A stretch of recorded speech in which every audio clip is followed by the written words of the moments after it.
Disclaimer: This content is created strictly for educational and public awareness purposes. The information presented is based on publicly available sources such as news reports and official statements. The channel does not intend to defame, accuse, or target any individual or organization.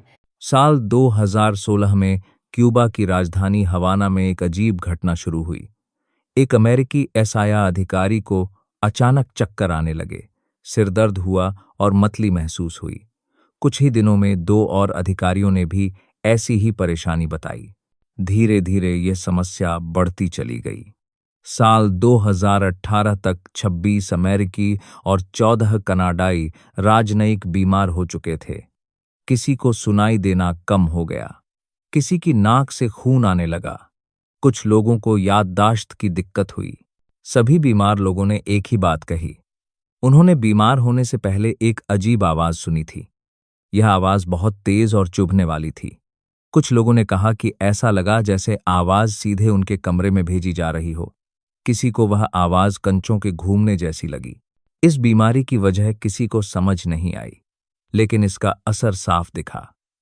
America ने Cuba से अपने ज्यादातर राजनयिक वापस बुला लिए। दोनों देशों के रिश्तों में तनाव बढ़ गया।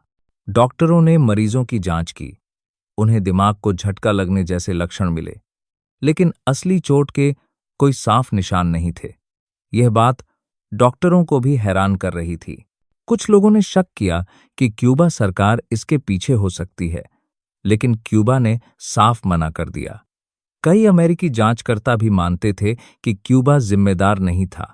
जब आवाजों की रिकॉर्डिंग सुनी गई तो और उलझन बढ़ गई। कुछ वैज्ञानिकों ने कहा कि यह आवाज़ झींगुर जैसे कीड़ों की हो सकती है, लेकिन फिर सवाल उठा कि कीड़ों की आवाज से इंसान इतना बीमार कैसे हो सकता है। कुछ विशेषज्ञों ने इसे मानसिक तनाव से जोड़ा। क्यूबा को एक हाई रिस्क जगह माना जाता है।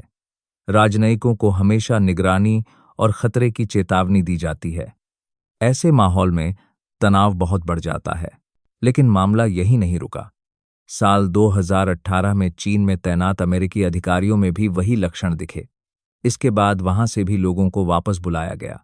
साल 2020 में एक रिपोर्ट आई। इसमें कहा गया कि शायद माइक्रोवेव जैसी रेडियो तरंगें इसका कारण हो सकती हैं, लेकिन यह पूरी तरह साबित नहीं हो पाया। साल 2023 में एक नई रिपोर्ट आई। इसमें कहा गया कि यह बीमारी तनाव, पुराने घावों और समूह मानसिकता से जुड़ी हो सकती है। यानी एक व्यक्ति के लक्षण देखकर दूसरे लोग भी वही महसूस करने लगते हैं।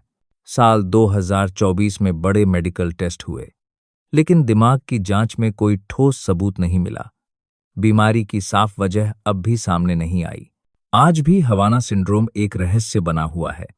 कोई नहीं जानता कि यह हमला था, बीमारी थी या मानसिक दबाव का असर। लेकिन यह घटना दिखाती है कि आधुनिक दुनिया में खतरे हमेशा दिखाई नहीं देते। देखने के लिए दिल से धन्यवाद। अगर यह जानकारी आपको सोचने पर मजबूर करती है, तो इसे दूसरों तक जरूर पहुंचाइए। ऐसी ही जरूरी और सच्ची बातों के लिए हमारे चैनल रियलिटी चेक 1 को सब्सक्राइब करें, क्योंकि जागरूकता ही असली बदलाव की शुरुआत है। धन्यवाद।